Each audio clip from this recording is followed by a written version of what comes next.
because I am what I am, whether she's around or not, whether my children are around or not. Because what is happening with the other kind of character you see is just appearance.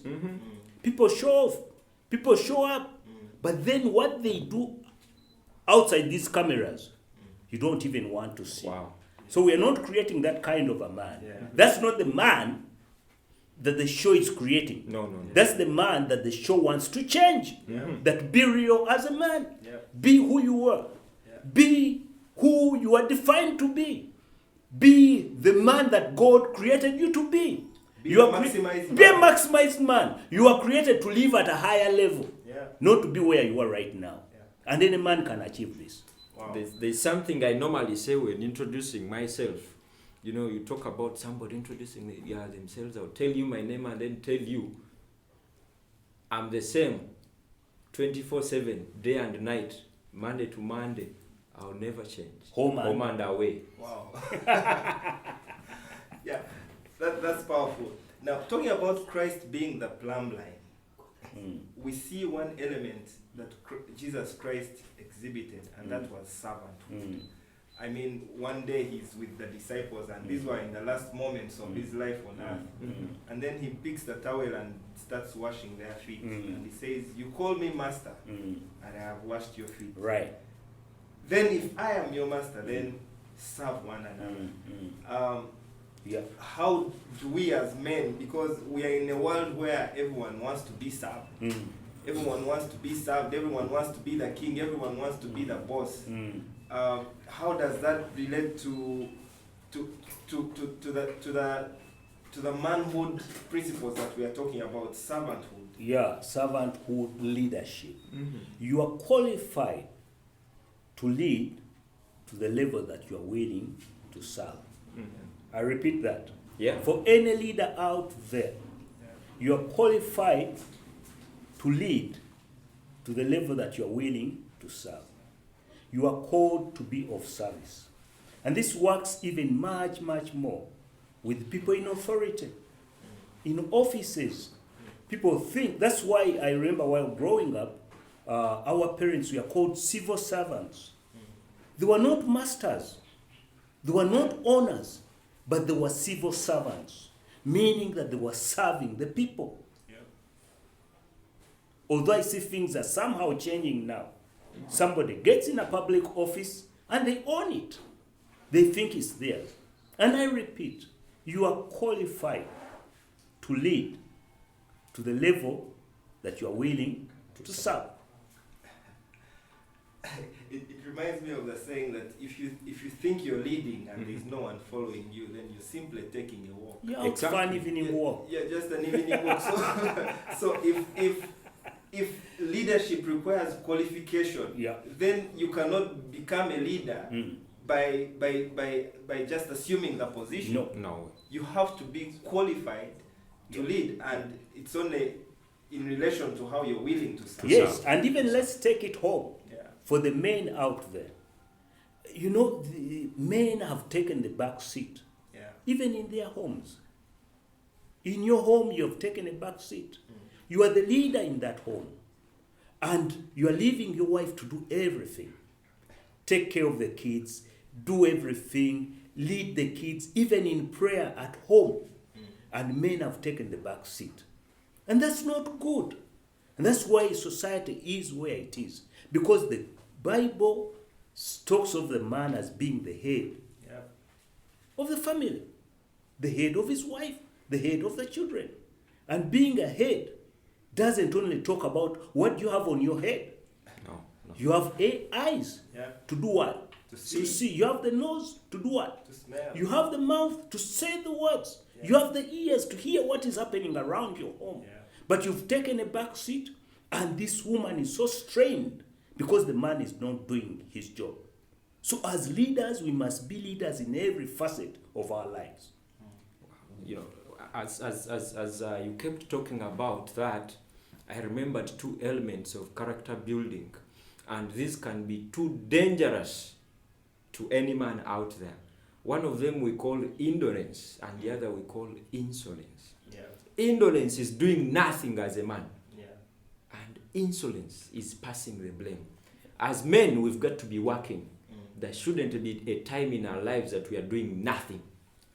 And we should never pass the blame. Yeah. Never. The back ends with you. Yeah. It all ends with you. Actually, indolence and insolence are both characteristics of unfaithfulness. Exactly. Because if you're a father in the home and you're doing nothing about your children, you're doing nothing about giving direction to your family, that's indolence. And then later on, it will become insolence because then you blame your wife for things not going right. You blame the government. You blame everybody else except you. Yeah. For you are right. And also, when they don't give you responsibility, you don't want to do anything. When there's somebody who can do it better than you, you don't want to be on the team. That's not a maximized man. Yeah. A maximized man can both lead, but also can subject himself to leadership. Exactly. Wow. That's the man we are building here. Yeah. Wow.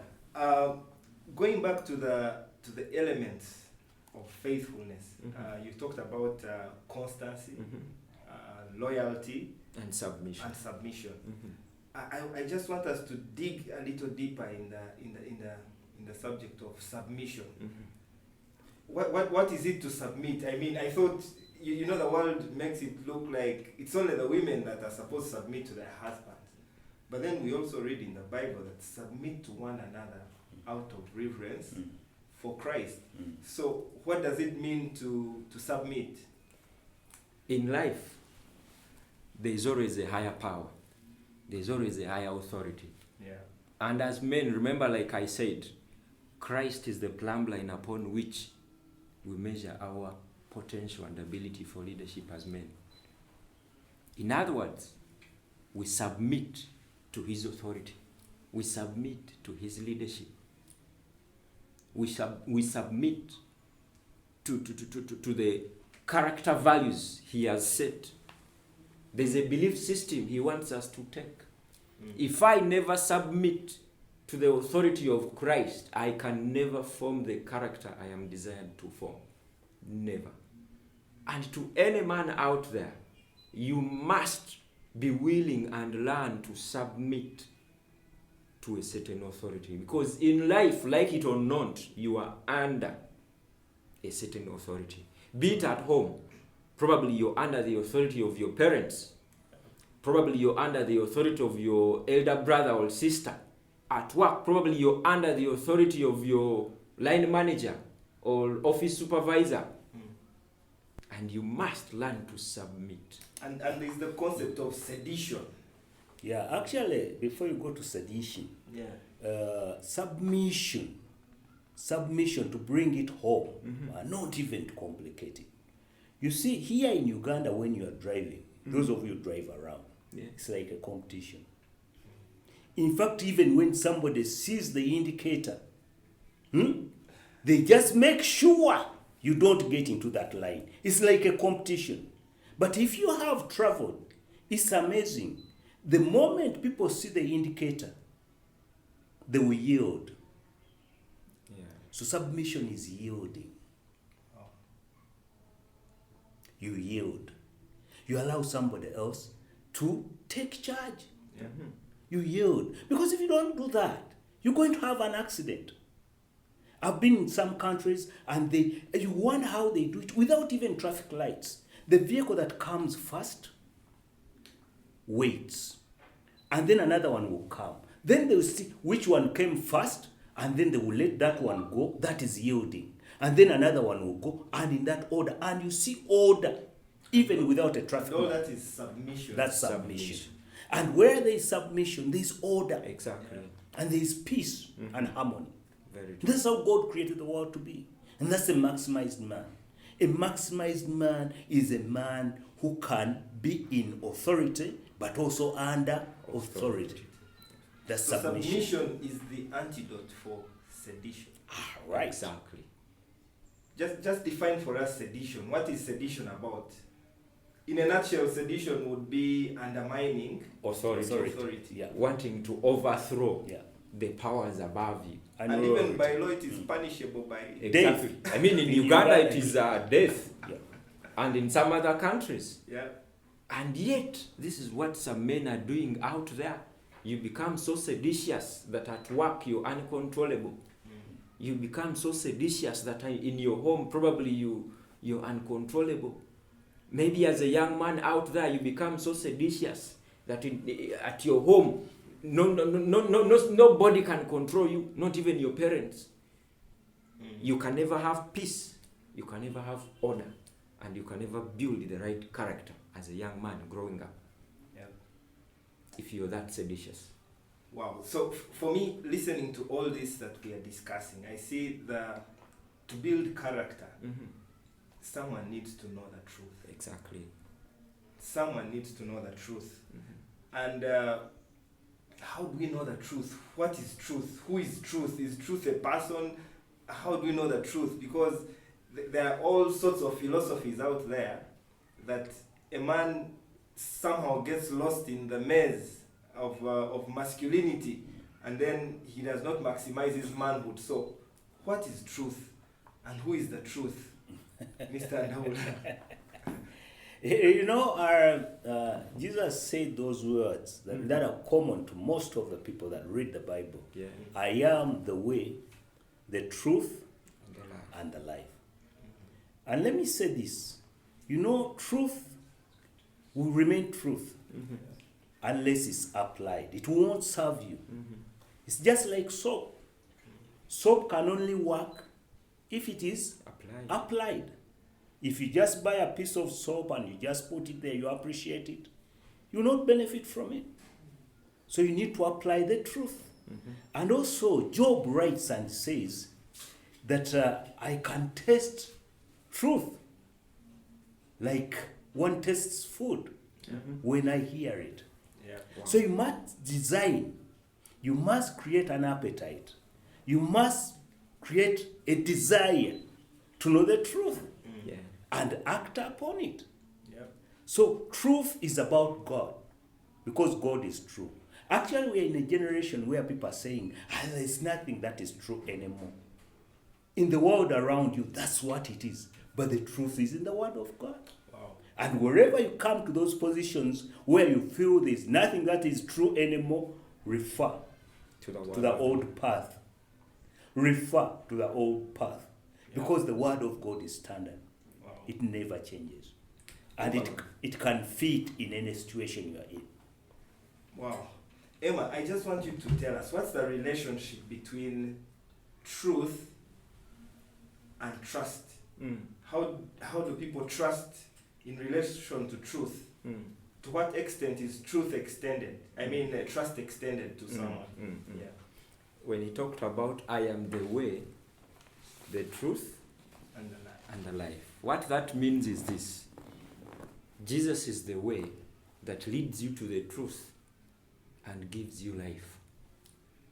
I mean, a life that can be trusted. A life that can be looked upon. So looking at the question you're asking, it gives me the principle of trust is extended to the limit of truth and no more. No more. Wow. For as long as a man lives his life upon truth, that man can be trusted. Wow. For as long as you're truthful as a man, everybody around you would want to trust you. So if the world around you says there's no more truth, check the world you're in. Yes. Check the world you're in. Probably you're in the wrong environment. And remember, trust is earned. Exactly. It's never demanded. Never demanded. I cannot tell my wife, why don't you trust me? Why don't you trust me? I must earn her trust. Very true. And most people say, but why don't you trust me? Why? Have you earned it? Exactly. So we must live our lives as men in such a way that we earn everybody's trust around us. So woe unto the man whose life is not based on truth. On Yeah. truth. And he desires to be trusted. Trusted, yeah. Because Wow. it cannot happen. It It can't can't work. happen. It can't work. It can't work. Wow. And it will never work. So all we need to do as men. You see where that word came from? Worship. Yep. It came from the word. You know, people used to travel on voyages by the ship. And they would say, this is a worthy ship. It's worthy to go on the water. So it was a worthy ship. Worship So you must win that kind of trust that you are worthy to be somebody's husband. You are worthy to be somebody's father. You are worthy to be somebody's employee. You are worthy to hire people. You are worthy to lead people. You are worthy in everything that you are doing. And that's the purpose of this show. That will bring men to that position where they are worthy to run this nation and move with the nation to where it's supposed to go. And this is not about show up.